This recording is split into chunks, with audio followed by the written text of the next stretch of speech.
Una volta giasuti dalla rocciosa terra, lo ciclopi aggiumà un fuoco, nuccicanno lo cozzucchi di auta cerza, a occhio e croci lo carico di ciccarri. Poi, vicino alla ciamma, stinniu un iazzo di agughi di pino e all'inchio di latte appena monciuto crateri della capacità di 10 bummoli. Si mise al lato una tazza granni pressappoco di ciguviti, profunna quattro, spiti, rami di marruca, pila precisioni, ammulati e ingemmati dalla punta. Nello resto, con la fauci e vasi sacrificali di Letna, bono rifinuti da ammulati accetti.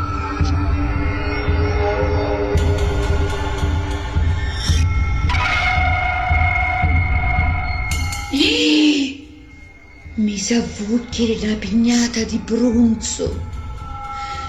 Quando fu tutto pronto, giucoco di ladi, odiato di Lucello, pigliau con forza due miei compagni e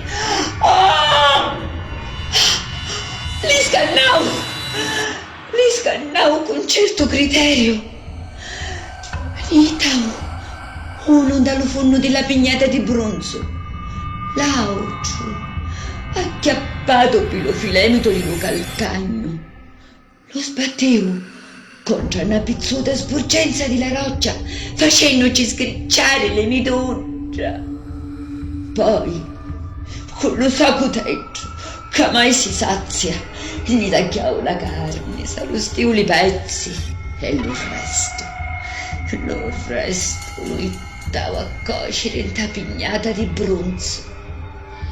Io, sventurato, con gli occhi pieni di lacrime, stava al lato di lo ciclopi e ci faceva di criato.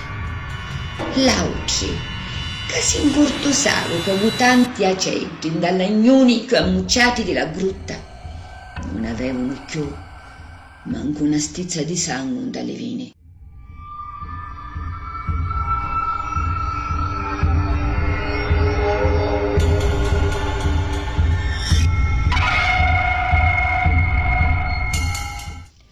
All'inchenno si la zabbobbia con la carne dei miei compagni si stinnicchiavo a panza all'aria e un pesante respiro ci nisceva di la gola. A giù punto mi venne una gran idea. Ci desi di bivere una coppa china di vino, dicendo: «Oh ciclopi, figlio di l'Uddio di Lumari, guarda quali celesti nettari, delizia di Bacco, produci l'ella di queli soviti». E giù, sazio per lo sconcertoso schiticchio, la cittao afferranno la coppa e bivenni silla d'inciato.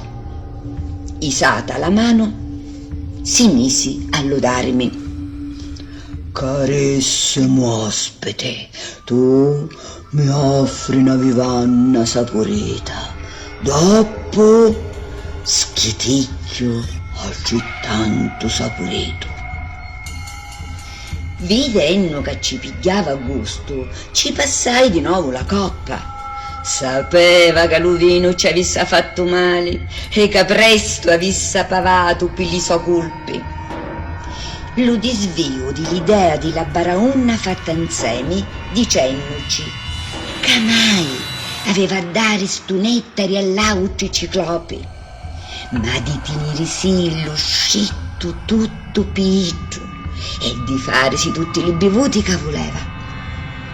Quando, vinto di Bacco, cascan dallo sonno il chiocchino. Dalla caverna c'è un grosso ramo d'aliva. Io con la mia spada l'ammolo a punta dallo pizzo e lo metto dallo fuoco.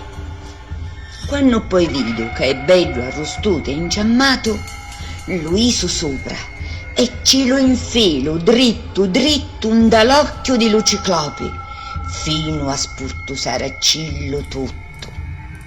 Così, come lo carpinteri fa firriare l'ucciaculo con i socinghi, dallo stesso modo io giro lo tizzone ingiammato un dall'occhio di lo ciclopi e ci abbrocio la vavareggia fino a faracilla diventare sicca.